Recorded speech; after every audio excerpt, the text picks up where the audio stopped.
My fellow Americans, tonight I want to speak to you about what the United States will do with our friends and allies to degrade and ultimately destroy the terrorist group known as ISIL. As Commander-in-Chief, my highest priority is the security of the American people. Over the last several years, we have consistently taken the fight to terrorists who threaten our country. We took out Osama bin Laden and much of al-Qaeda's leadership in Afghanistan and Pakistan. We've targeted al-Qaeda's affiliate in Yemen and recently eliminated the top commander of its affiliate in Somalia. We've done so while bringing more than 140,000 American troops home from Iraq and drawing down our forces in Afghanistan, where our combat mission will end later this year.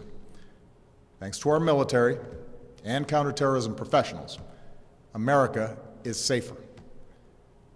Still, we continue to face a terrorist threat. We can't erase every trace of evil from the world, and small groups of killers have the capacity to do great harm. That was the case before 9/11, and that remains true today. And that's why we must remain vigilant as threats emerge. At this moment, the greatest threats come from the Middle East and North Africa, where radical groups exploit grievances for their own gain.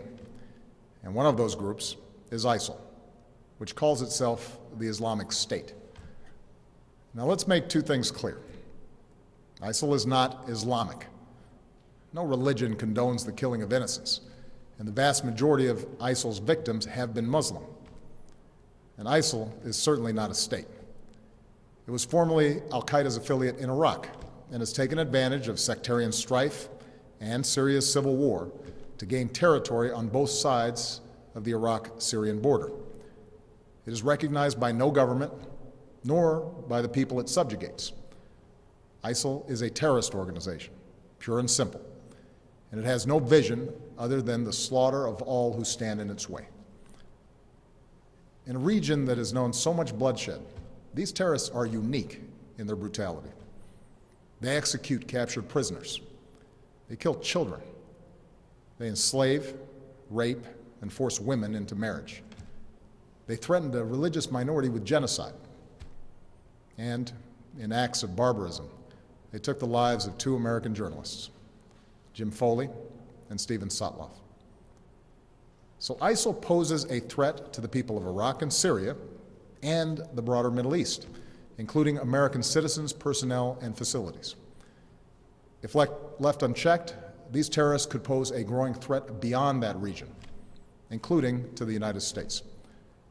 While we have not yet detected specific plotting against our homeland, ISIL leaders have threatened America and our allies. Our intelligence community believes that thousands of foreigners, including Europeans and some Americans, have joined them in Syria and Iraq. Trained and battle-hardened, these fighters could try to return to their home countries and carry out deadly attacks. I know many Americans are concerned about these threats. Tonight, I want you to know that the United States of America is meeting them with strength and resolve. Last month, I ordered our military to take targeted action against ISIL to stop its advances. Since then, we've conducted more than 150 successful airstrikes in Iraq. These strikes have protected American personnel and facilities, killed ISIL fighters, destroyed weapons, and given space for Iraqi and Kurdish forces to reclaim key territory. These strikes have also helped save the lives of thousands of innocent men, women, and children. But this is not our fight alone. American power can make a decisive difference, but we cannot do for Iraqis what they must do for themselves. Nor can we take the place of Arab partners in securing their region.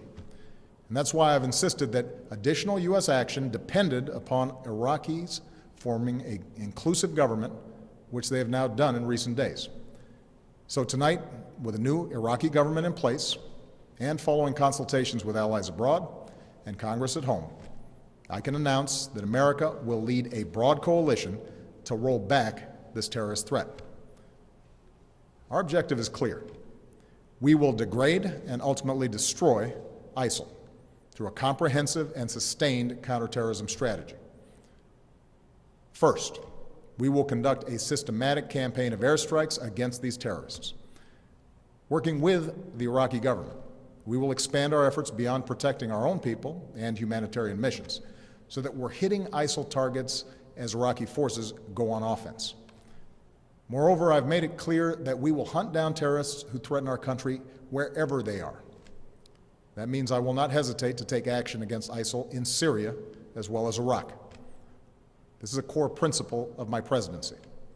If you threaten America, you will find no safe haven. Second, we will increase our support to forces fighting these terrorists on the ground. In June, I deployed several hundred American service members to Iraq to assess how we can best support Iraqi security forces. Now that those teams have completed their work and Iraq has formed a government, we will send an additional 475 service members to Iraq. As I've said before, these American forces will not have a combat mission. We will not get dragged into another ground war in Iraq, but they are needed to support Iraqi and Kurdish forces with training, intelligence, and equipment. We'll also support Iraq's efforts to stand up National Guard units to help Sunni communities secure their own freedom from ISIL's control. Across the border in Syria, we have ramped up our military assistance to the Syrian opposition. Tonight, I call on Congress again to give us additional authorities and resources to train and equip these fighters.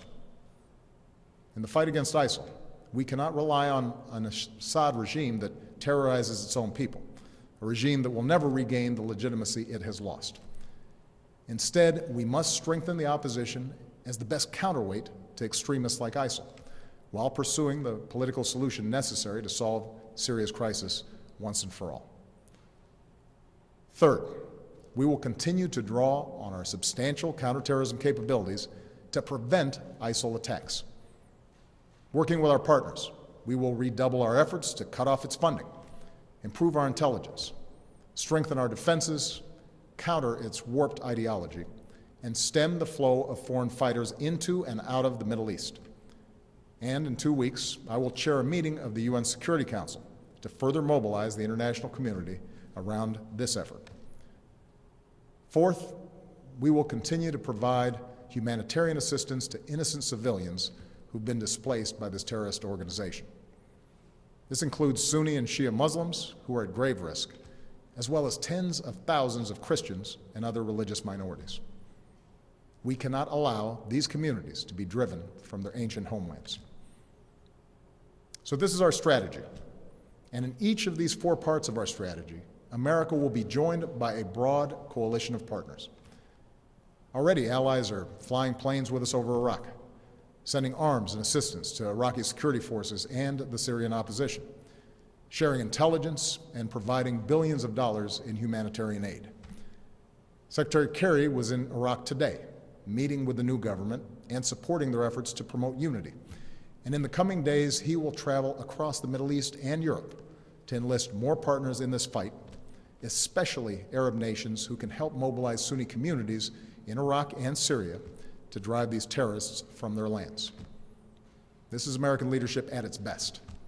We stand with people who fight for their own freedom, and we rally other nations on behalf of our common security and common humanity. My administration has also secured bipartisan support for this approach here at home. I have the authority to address the threat from ISIL, but I believe we are strongest as a nation when the President and Congress work together. So I welcome congressional support for this effort in order to show the world that Americans are united in confronting this danger. Now, it will take time to eradicate a cancer like ISIL. And any time we take military action, there are risks involved, especially to the servicemen and women who carry out these missions. But I want the American people to understand how this effort will be different from the wars in Iraq and Afghanistan. It will not involve American combat troops fighting on foreign soil. This counterterrorism campaign will be waged through a steady, relentless effort to take out ISIL wherever they exist using our air power and our support for partners' forces on the ground. This strategy of taking out terrorists who threaten us while supporting partners on the front lines is one that we have successfully pursued in Yemen and Somalia for years, and it is consistent with the approach I outlined earlier this year, to use force against anyone who threatens America's core interests, but to mobilize partners wherever possible to address broader challenges to international order. My fellow Americans, we live in a time of great change. Tomorrow marks 13 years since our country was attacked. Next week marks 6 years since our economy suffered its worst setback since the Great Depression. Yet, despite these shocks, through the pain we felt and the grueling work required to bounce back, America is better positioned today to seize the future than any other nation on earth. Our technology companies and universities are unmatched. Our manufacturing and auto industries are thriving. Energy independence is closer than it's been in decades.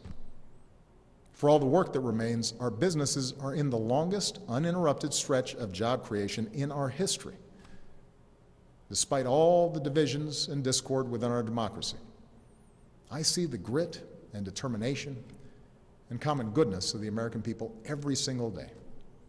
And that makes me more confident than ever about our country's future. A broad American leadership is the one constant in an uncertain world. It is America that has the capacity and the will to mobilize the world against terrorists. It is America that has rallied the world against Russian aggression and in support of the Ukrainian people's right to determine their own destiny. It is America, our scientists, our doctors, our know-how that can help contain and cure the outbreak of Ebola. It is America that helped remove and destroy Syria's declared chemical weapons so that they can't pose a threat to the Syrian people or the world again.